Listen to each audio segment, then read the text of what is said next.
Kita bisa lihat hasilnya ini ya, hasil treatmentnya.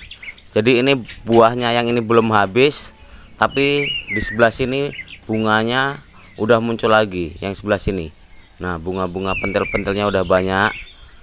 Sama di atas itu bunga-bunganya, lihat tuh, udah muncul lagi, udah berbunga lagi.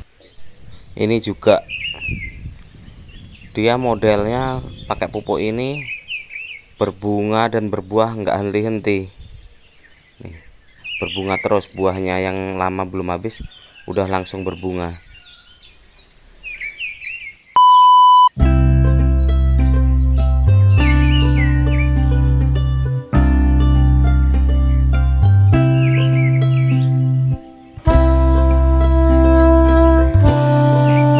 Halo, assalamualaikum warahmatullahi wabarakatuh. Apa kabar teman-teman semua? Semoga baik-baik aja ya. Amin.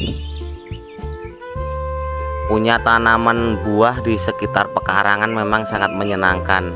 Apalagi kalau lagi berbuah kayak gini ya. Tuh, lembut tuh. Apalagi pendek-pendek kayak gini. Siapa coba yang nggak pengen? Kadang-kadang kita tuh kan nanem buah itu di sekitar pekarangan itu, selain kita pengen dimakan, ya senang aja ngelihatnya. Terus waktu pas anak-anak kita pengen, itu ada lah yang mau di ini. Ya kadang ada mangga, ada jambu, ada kelengkeng. Apalagi kan kalau namanya buah-buahan itu kan kayak vitamin C, tentunya bisa menambah untuk kesehatan anak-anak kita.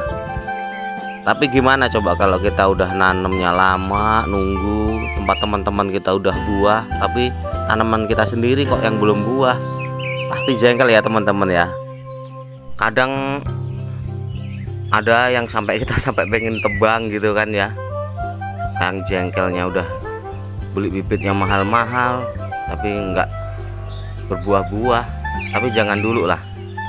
Jadi tanaman saya itu yang ada di sekitar pekarangan itu ada mangga ya teman-teman, ada belimbing, ada kelengkeng, ada nangkadak, ada jambu air, ada jambu kristal. Nah, ini saya contohkan aja di pohon mangga ya, gimana cara saya membuahkan. Karena ya kadang-kadang kalau kita buahnya bisa banyak, kita bisa ngasih tetangga kan lumayan ya. Apa ngasih orang tua, apa ngasih saudara, itu kan pasti ada rasa kebanggaan tersendiri kalau hasil panen sendiri itu.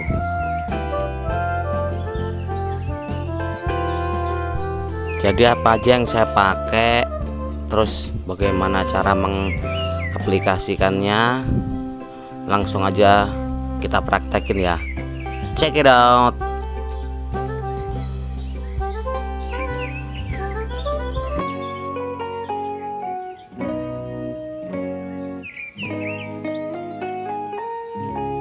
Jadi teman-teman, ini ya pupuknya yang saya pakai.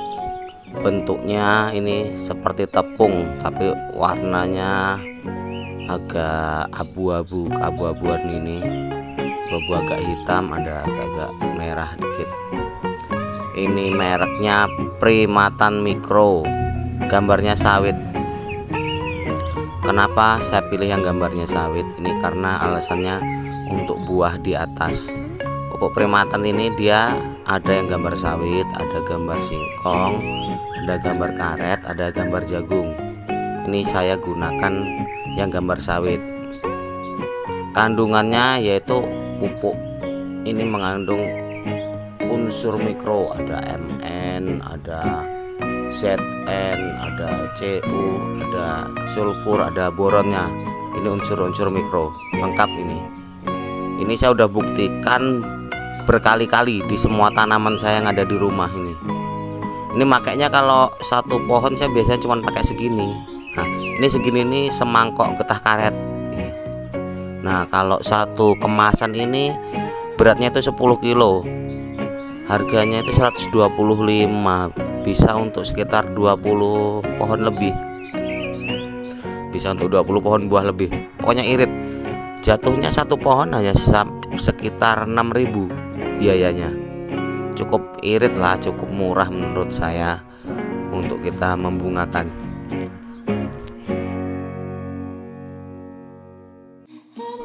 Nah, kemudian gimana cara aplikasinya? Nah, biasanya ini kalau dia pas basah, tanahnya basah, ini biasanya saya sebarkan aja. Tapi ini karena kondisi lahan kering, ini biasanya saya bikin lubang terus saya masukkan seperti ini, kemudian kita uruk ya supaya dia nggak kena sapu, nggak ke bawah. Nah, bisa seperti ini. Nah, ini ada di lubang satunya juga nih, saya masukkan satu mangkok tadi, saya taruh di lubang ini. Kebetulan saya bikinnya 3 lubang, jadi ini saya bagi di 3 lubang. Bisa terserah kalau mau dibaginya berapa. Nah, saya tuangkan semua, terus saya tutup. Ini bisa untuk semua jenis tanaman ya, mulai dari jambu, kelengkeng, sawit, kelapa. Bahkan kalau ini kelapanya lebat, ini menggunakan pupuk ini kelebihannya juga sebagai anti rontok. Menggunakan pupuk ini, tanaman bunganya atau pentil buahnya itu nggak mudah rontok. Ini buktinya nih, musim kemarau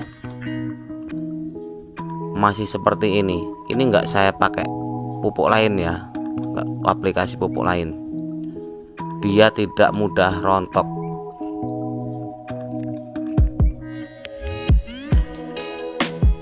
Ini biasanya setelah diaplikasikan ini tadi pupuknya, kita tinggal nunggu sebulan atau sebulan setengah, tergantung kondisi tanaman itu sendiri ya, gimana fisiknya. Nanti dia akan segera muncul bunga-bunga.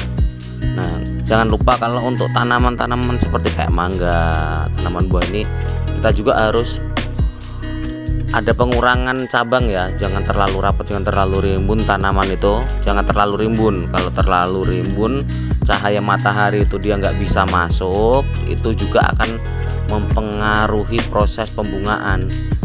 Nah, jadi saran saya itu ada juga pengurangan dahan-dahan dan ranting-ranting itu yang di tengah itu sangat berpengaruh sekali. Contohnya ini nih, ini pohon mangga saya juga ya, yang kemarin saya udah lakukan treatment, bunganya keluar tapi cuman kecil kayak gini. Ini karena terlalu rimbun, sinar matahari nggak bisa masuk, akhirnya nggak bisa tembus ke dalam. Jangan lupa juga kalau setelah buah-buahan ini berbuah lebat, terus kita mau membungakan lagi, jangan lupa ditambahkan juga lagi dengan pupuk NPK Mutiara, juga pupuk kandang ya, untuk mengembalikan unsur-unsur hara yang ada di dalam tanah. Oke, itulah tadi tutorial dari saya, mudah-mudahan bermanfaat. Kalau sekiranya video ini bermanfaat, silahkan like dan subscribe agar video ini dapat disebarkan lebih luas lagi dan bermanfaat bagi orang banyak. Sekian, terima kasih.